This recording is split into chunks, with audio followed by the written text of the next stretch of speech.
Maui, l'île de toutes les espérances. Pourtant, quand on arrive ici, on est surpris. Le village de Paia, auquel on aurait bien donné le statut de centre du monde, n'est pas autre chose qu'une petite bourgade tranquille.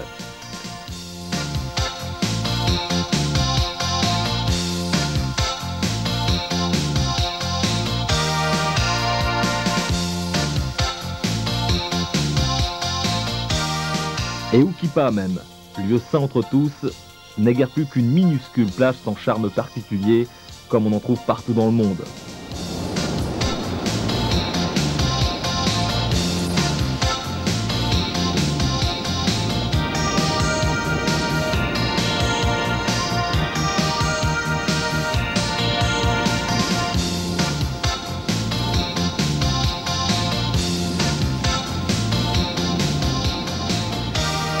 Pourtant, c'est d'ici que tout est parti. Regardez-les tous, souvenez-vous. Ce sont eux qui ont déclenché ce rêve qui a envahi votre vie pour ne plus jamais la quitter. Les premières images venues d'Hawaï les montraient repoussant des limites que l'on n'avait jamais osé imaginer. Ce sont ces visionnaires qui ont inventé le funboard et l'ont donné en cadeau au monde entier.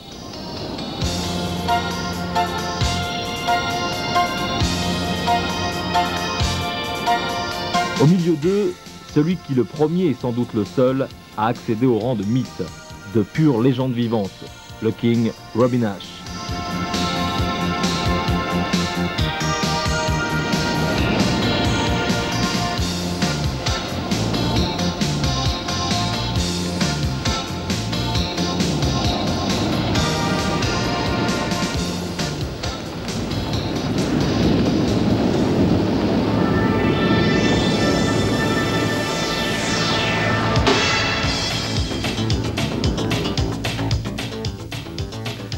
Des funboarders doués, il y en a des dizaines.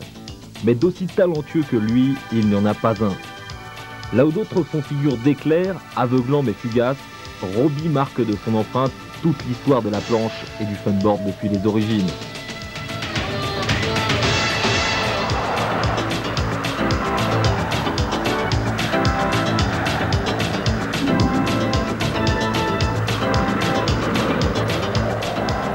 Même s'il est un technicien redoutable et le premier professionnel de la planche, il reste d'abord et avant tout un créateur, celui dont le mouvement sur l'eau tient source d'inspiration à tous les autres.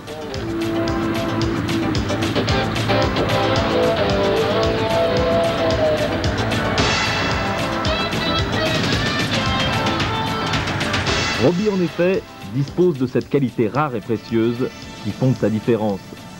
Le charisme d'un homme dont le moindre geste éblouit jusqu'à ses adversaires.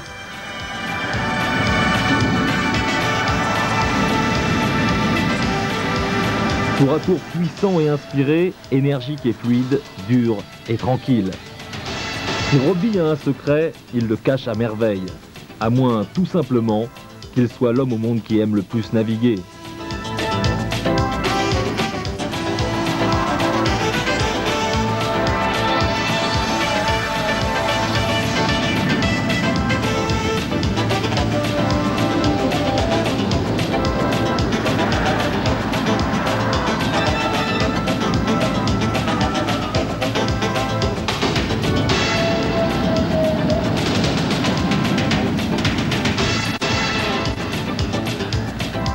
La compétition finie, alors que d'autres rangent sagement leur matériel, lui est encore sur l'eau.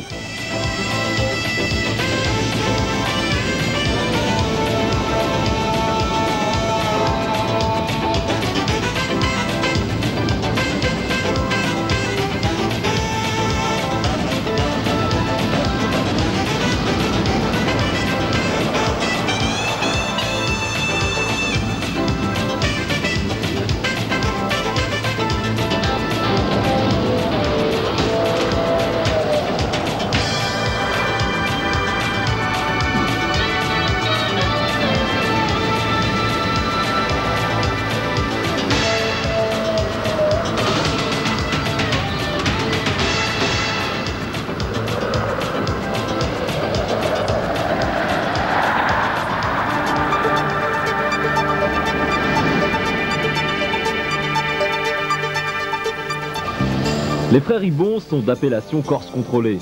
Leur île de beauté, ils la connaissent par cœur. Pendant des lustres, ils ont sillonné tous les spots de l'île à la recherche de la perfection. Leur réputation, ils l'ont taillée dans l'écume. Aujourd'hui, ils découvrent l'archipel d'Hawaï. Ces vagues d'anthologie, l'Alizé doux et sucré, qui leur permet l'espace d'un séjour d'oublier les coups de vent glacés du bassin méditerranéen.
Les alizés se sont réveillés ce matin et le lagon tout proche ne demande qu'une chose, qu'on lui navigue dessus. Alors qu'est-ce qu'on attend pour gréer? Pour l'instant, regarder les pros à l'entraînement, c'est toujours une bonne entrée en matière.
Pacifique malgré tout, l'océan n'est pas toujours rageur, et son écrin recèle quelques joyaux secrets. L'archipel d'Hawaï est de cela. Longtemps caché du reste du monde, il résonne encore comme l'écho d'un Éden lointain où les hommes et femmes de Polynésie avaient paru trouver la formule d'un bonheur qui semblait éternel.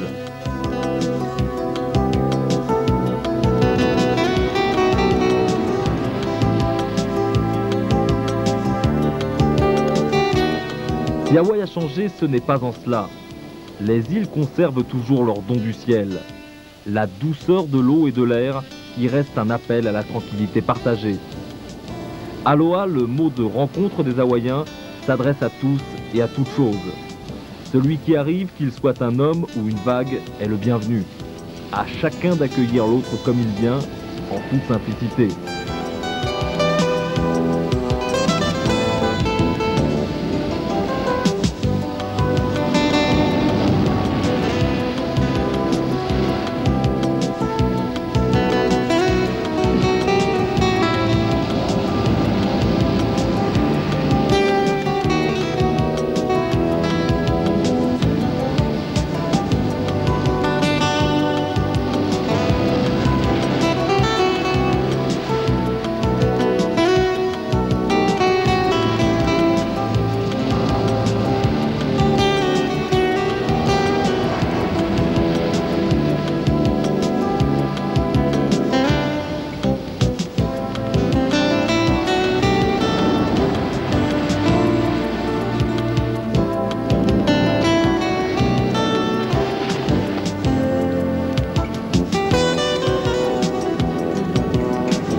Le soleil, la plage, les vagues. Une trilogie élémentaire, tellement évidente même qu'on se demande ailleurs si elle est bien réelle. Et puis dès le premier jour où l'on y pose le pied, le doute qui disparaît. Ces îles ont une magie qui envoûterait le plus réticent.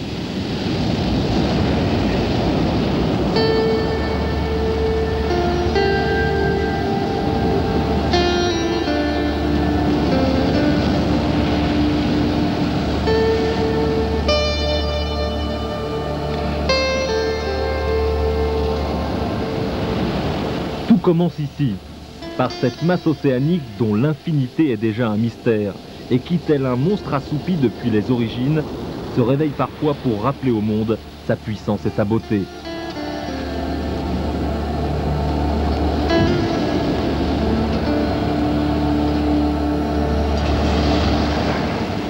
Les vagues, il y en a de toutes sortes, et mieux encore, au même endroit, deux vagues qui se suivent n'auront jamais exactement la même forme.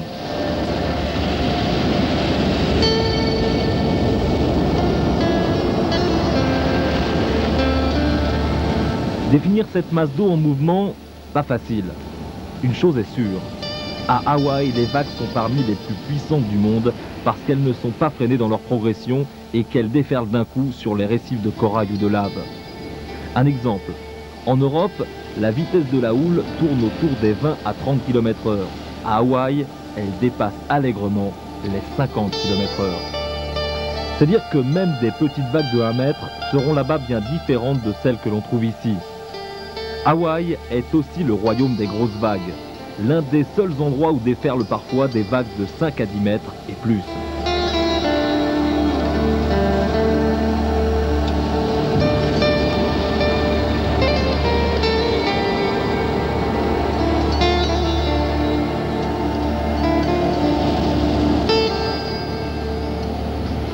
Difficile pourtant d'opérer une mesure exacte. Quand les Hawaïens parleront de 2,50 m, les Européens y rajouteront un bon mètre. Question d'appréciation.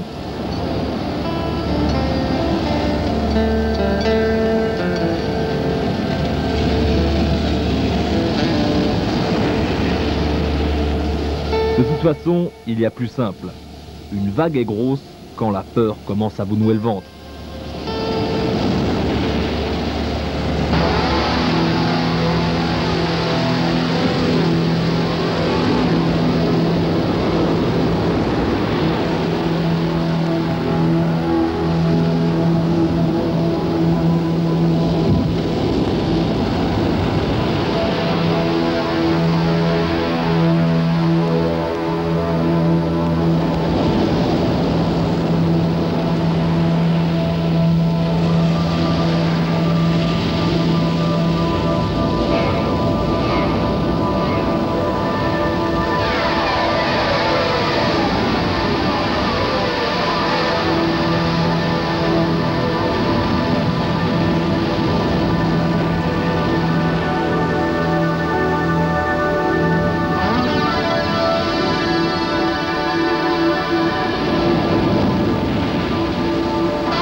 Ou qui pas la galère. Le spot a acquis depuis longtemps son titre de mec international du funboard. Mais on oublie trop souvent que l'endroit a un revers de médaille à la hauteur des louanges qui lui sont adressées. La dévente est la règle, les courants une obligation et les rochers la sanction.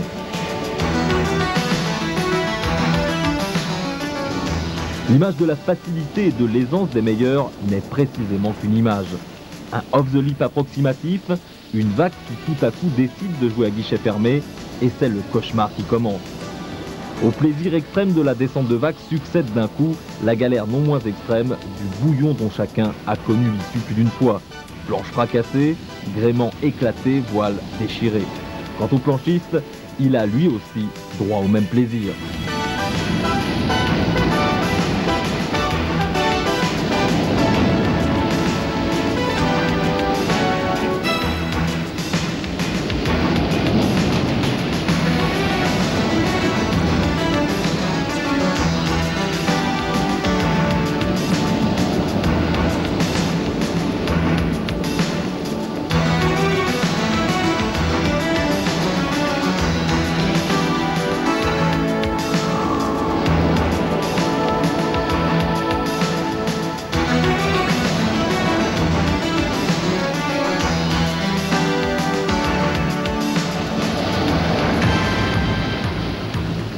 Il faut le savoir, l'océan donne ce qu'il y a de meilleur et de pire aux mêmes endroits.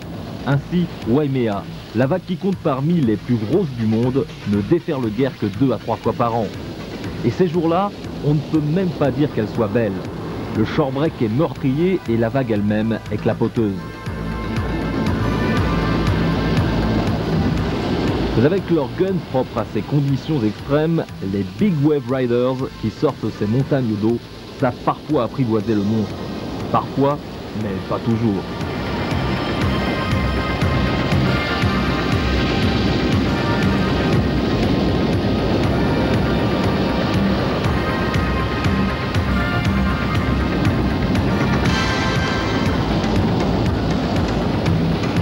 Pipeline.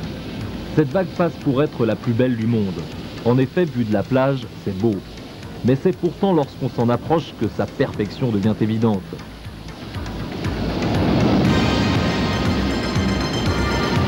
Tout semble alors couler de source.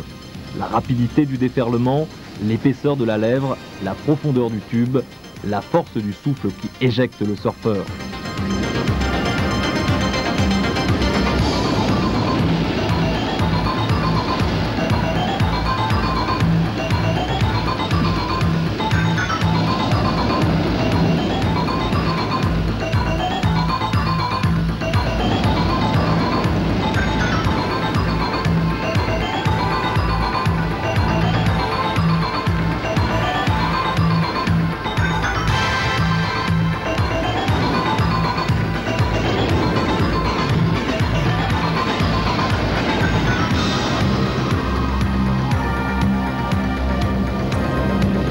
Et pourtant, cette vague est une véritable tueuse.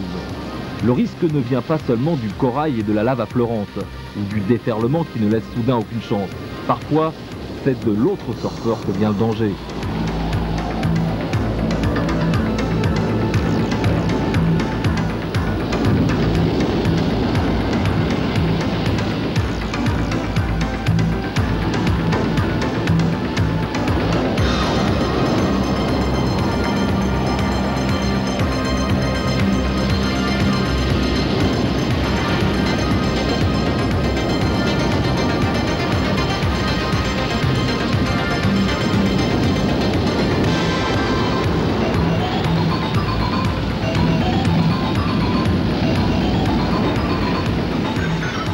Mais le plaisir est bien à la mesure du risque pris, de l'adrénaline qui envahit soudain le corps lorsque s'enchaînent les mouvements élémentaires du surf. Descendre, tourner et peiner pour se coller dans la chambre verte.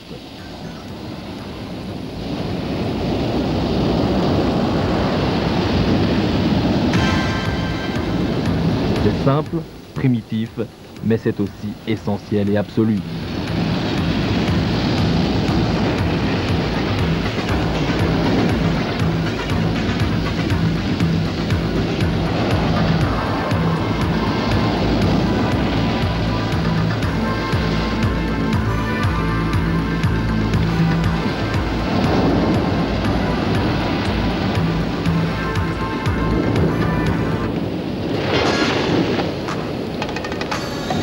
La planche, qu'elle soit surf ou à voile, fait tellement partie de notre univers que l'on s'interroge parfois. N'est-elle pas son centre même qu'on passe tant de temps à l'admirer, à la jauger? Un outil élémentaire à tout point de vue. Un pain de mousse, de la résine et de la fibre, un glaçage et une décoration. C'est tout. C'est tout, mais c'est énorme. La simplicité de l'objet ne saurait faire oublier que derrière les quelques heures passées à la façonner, il y a tout l'acquis d'un grand maître du rabot. Une espèce de magicien qui livre l'outil adapté à sa destination. Petite vague qui creuse ou monstre d'apocalypse. La magie de son geste vous suivra partout.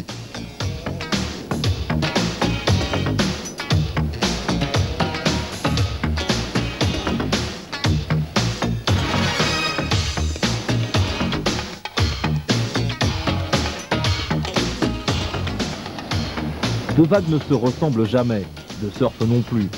La forme finale de l'objet dépend de ce à quoi et à qui on le destine. Néophytes ou professionnels n'auront pas la même planche.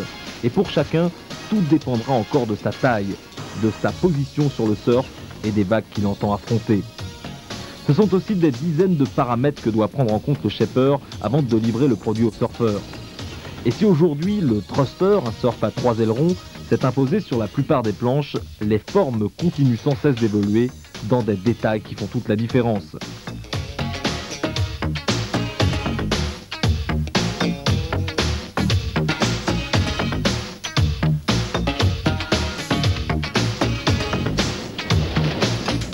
Ce dont on est sûr aujourd'hui, c'est du rapport entre la taille des vagues et les dimensions du surf. Schématiquement, plus les vagues seront grosses, plus la planche sera longue et fine pour aider au démarrage et augmenter la vitesse du surfeur. A l'inverse, les planches de petites vagues seront plus arrondies et plus courtes pour permettre des virages serrés sur la vague. Mais à partir de là, tout reste possible. La position des dérives, la courbure de la planche, son poids et jusqu'aux matériaux employés.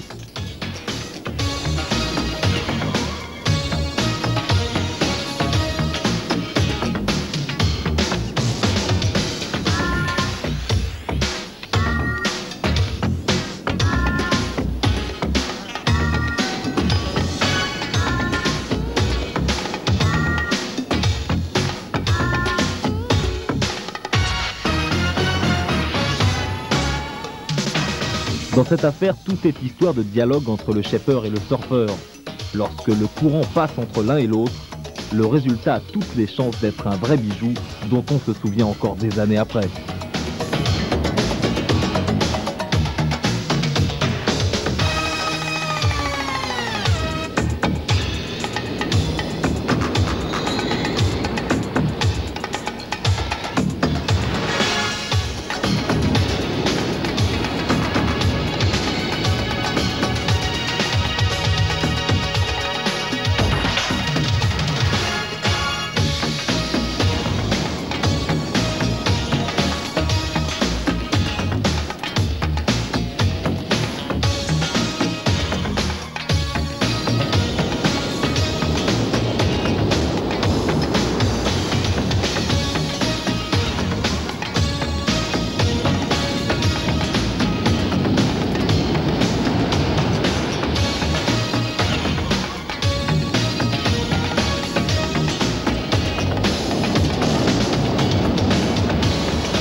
Comme partout, le vent se calme parfois. Ailleurs, le résultat confinerait au désespoir. Ici, ces journées sont le prétexte à une découverte. Les vagues sont faites pour s'amuser. Et les Hawaïens, même s'ils sont les premiers à considérer que le surf est le sport des rois, aiment tout autant les autres formes de jeu dans les vagues.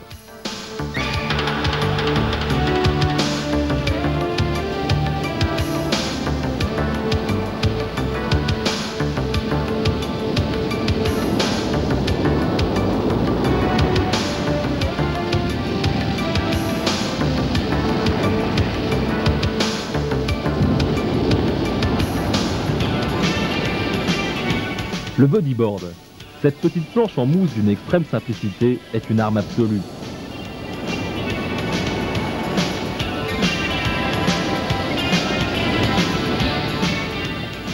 La biscotte, la petite éponge, est promise au plus brillant avenir car tout lui semble possible, depuis la rigolade avec les petits copains jusqu'aux figures les plus folles.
Impossible d'imaginer un outil plus simple. Les body surfeurs n'ont que leur propre corps pour glisser dans les vagues. Élémentaire, mais c'est pourtant le plus difficile et le plus exigeant pour maîtriser la descente d'une vague.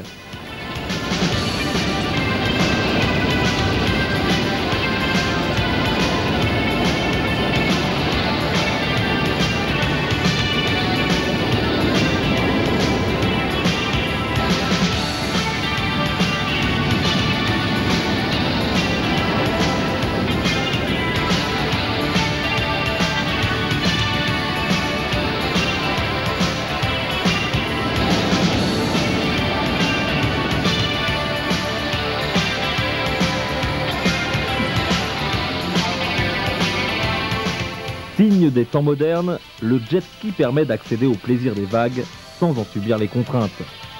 Bien qu'il soit soumis aux critiques les plus féroces, le jet restera sans aucun doute un précieux outil d'intervention pour porter secours aux surfeurs ou aux nageurs en difficulté.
On aura tout vu de la folie des vagues, mais la journée qui vient est plus à notre mesure, celle d'une navigation sans contrainte où s'enchaînent les plus belles figures dont la fonction est d'abord de se faire plaisir.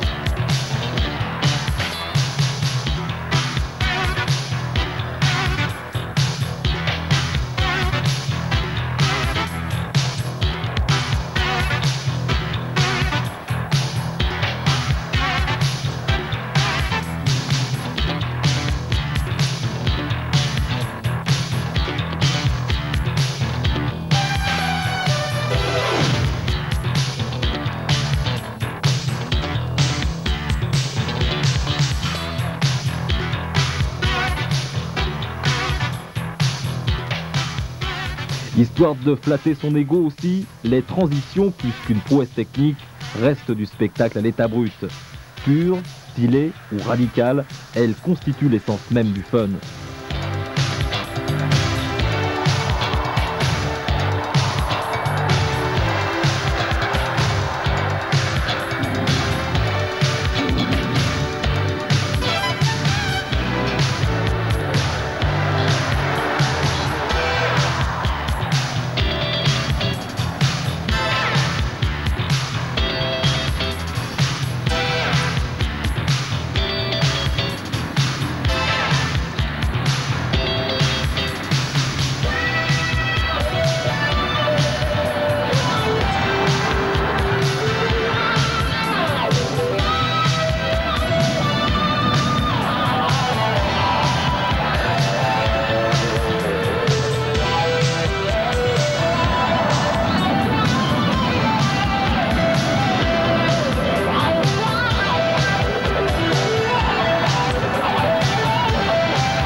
Et pourtant, c'est la vague qui est devenue essentielle. Après en avoir vu d'aussi grosses, d'aussi parfaites, qui résisterait à la tentation d'aller y jouer à son tour, ne serait-ce qu'un petit rôle?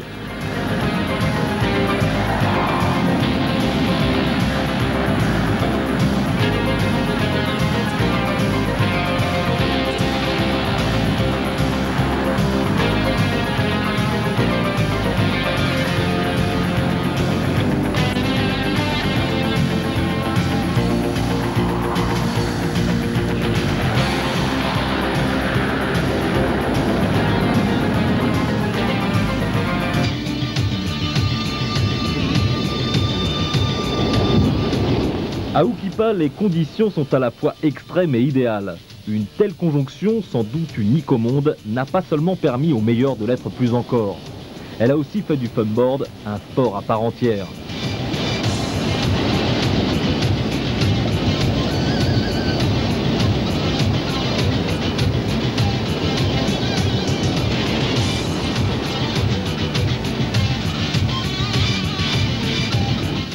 De la seule expression des talents individuels, on peut ainsi passer au stade de la compétition la plus rigoureuse et la plus prestigieuse, à laquelle aucun autre terrain n'aurait été mieux adapté.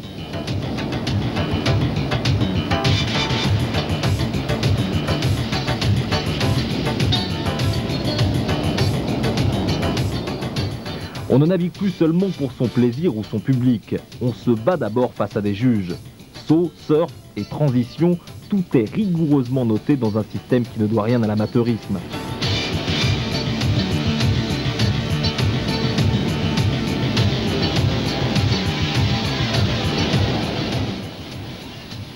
À l'imagination et à l'énergie de chacun s'ajoute une dimension tactique essentielle à la victoire.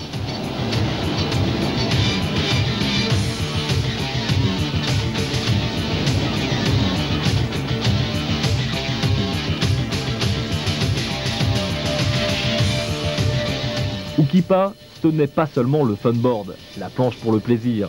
C'est aussi la rigueur et l'objectivité d'un match sans pitié.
Oukipa est devenu le lieu sacré où les dieux du funboard se rencontrent 2 fois par an, une rencontre parfois explosive.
Björn Dunkerbeck est champion du monde.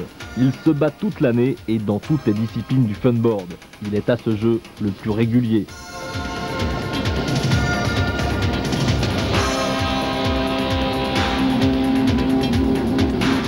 Dave Kalama, lui, ne connaît qu'un domaine, les vagues, et qu'un seul territoire, le sien, Oukipa. La bataille qu'il se livre ici est donc celle de 2 écoles, et peut-être même de 2 camps. Björn l'européen et Dave l'hawaïen parlent des langues où le mot même de vague n'a pas le même sens.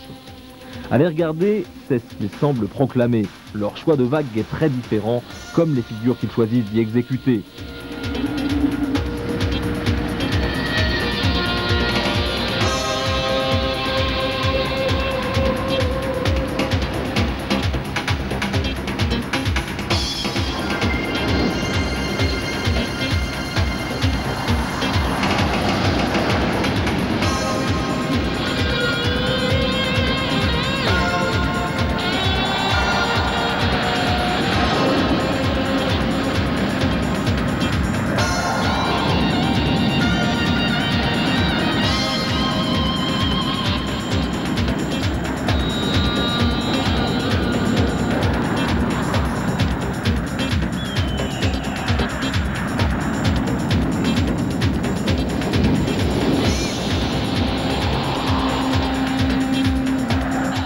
Dave privilégie les grosses vagues, le surf agressif et radical. Björn est plus aérien, plus fluide, plus méthodique aussi.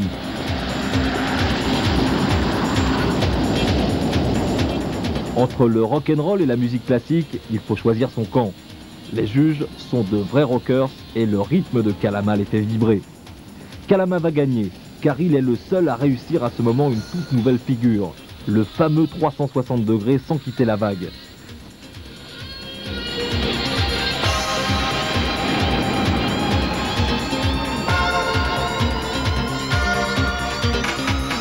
Cette figure, on en parlait depuis des années et personne n'était parvenu à la boucler entièrement. Le plus étonnant n'est pas que Kalama soit le premier, mais bien que 48 heures plus tard, ils soient nombreux à exécuter sur les vagues d'Oukipa cette figure jusqu'alors mythique. Rappelez-vous du looping, sa naissance fut identique et c'est comme ça que le répertoire du fun s'allonge de jour en jour. À la fin de l'année, le 360 fera déjà figure de classique et l'on cherchera encore à faire plus fou, plus radicales.